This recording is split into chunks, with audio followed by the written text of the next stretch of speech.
Good afternoon, everyone. I am Andrea Challenges, now your student nurse for today, performing Perineal screenings. So, first is to check doctor's orders. Second one is introduce yourself and also explain the procedure to the patient and provide privacy. So as we're checking the doctor's order, patients needed perineal shaving. Good afternoon, ma'am. I am Andrea. I'll be your student nurse for today. And I'll be the one to perform perineal shaving to you. This is needed for you, ma'am, because as we're checking for doctor's order, you needed specific perineal shaving for us to shave your pubic hair for your perineal operation or vaginal delivery.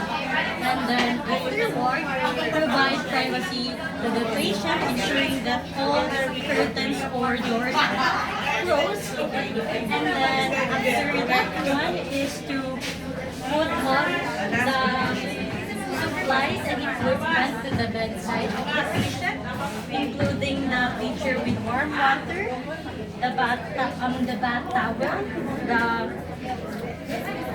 the dry cherry balls, the peeking forceps and the dressing forceps, the razors, the iodine swab, the kidney basin as our waste receptacle, and also the bath pan as well as the absorbent pan.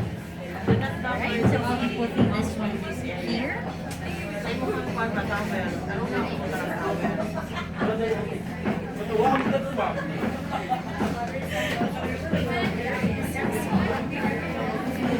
After that one, assuming that we have already put on the absorbent pad under the hips of the patient, also proceed with having the patient to put on the bed pan in between in a position wherein on a dorsal recumbent. So I have here the bed pan.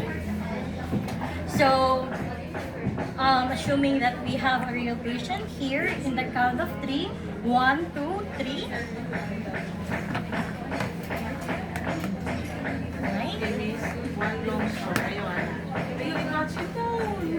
Okay, kada sa nawa yung kita sa nawa na nagkakakuan siya na huli na. Kasi mampaman niyo. So you have your kanang wipes, you use wipes. Wipes dahil, hindi ka na. And then put on the bath towel to drape and just exposing the perineal area. And then do hand washing, and with my non-dominant hand, I will be putting on a specific gloves. So the lower abdomen, ayun na ginatapo nila din. So expose. Sige pa. Alright, with my non-dominant hand, I'll be putting on the gloves. Kung saan sa nabibisin, as your basin sa takon. Nabibisin yun. Okay, you can transfer your tray. You transfer your tray. And then after that one, I'll be pouring on the warm water into the perineal area.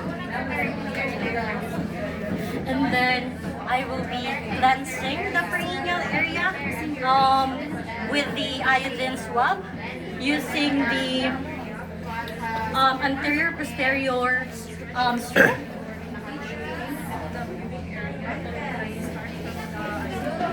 From the mons pubis to the upper.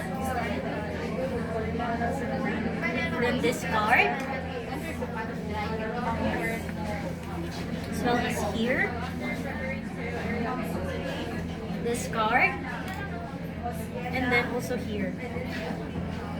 And assuming that we have an extra iodine swab here in the middle. So there are only 3 sticks. You use first the mons pubis. And then to the lower, paminaw. Sunod na yun, hindi na sa labia, 1 long stroke. The other na sa 1 long stroke. Okay, you do it again. So, tulo na siya kabuok. So, ikwaan ang ano ka. Tulo na kabuok. Okay, you do it again. Ayaw malingan. Tarungan ang utang ang kuaan. so from the Mons Pubis. Yan, dawa pa ko nakakita. Sige, you have to From the perform Mons the Pubis. time of shaving. And then here from the labia, Dali ka. one straight stroke. Then also to the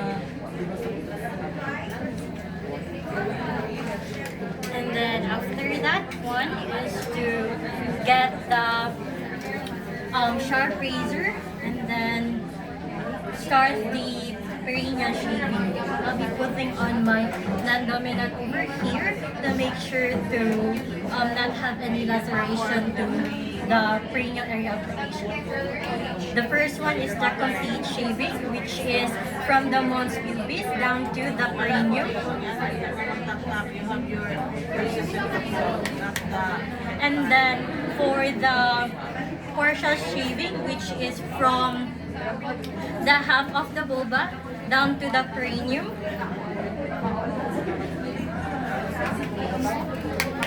And then for mini prep shaving, which is from the 1/3 of the vulva down to the perineum.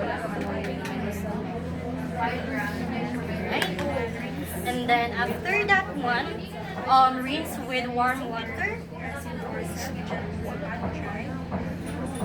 And then pat dry using the dry cherry balls with the peeking forceps and the dressing forceps.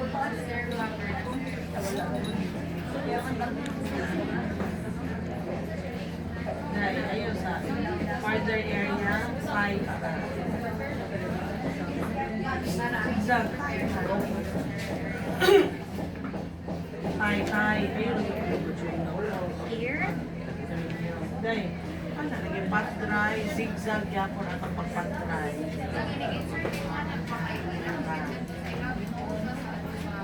Here.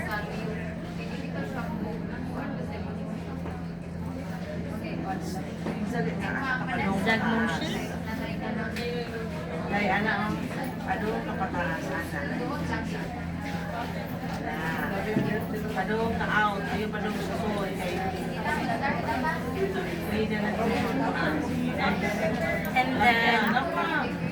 And then do aftercare and then hand washing. Also remove the hand pad. Kilid, at least may class. Order mo ka. Okay, next. Nabiya kay wala ko naging drawing. Kapag na, nagsuka lagi.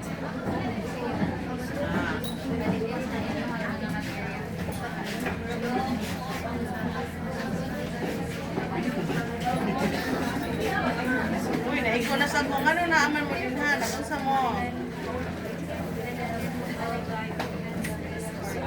Pinsa, uy, naiko na sa ko ha.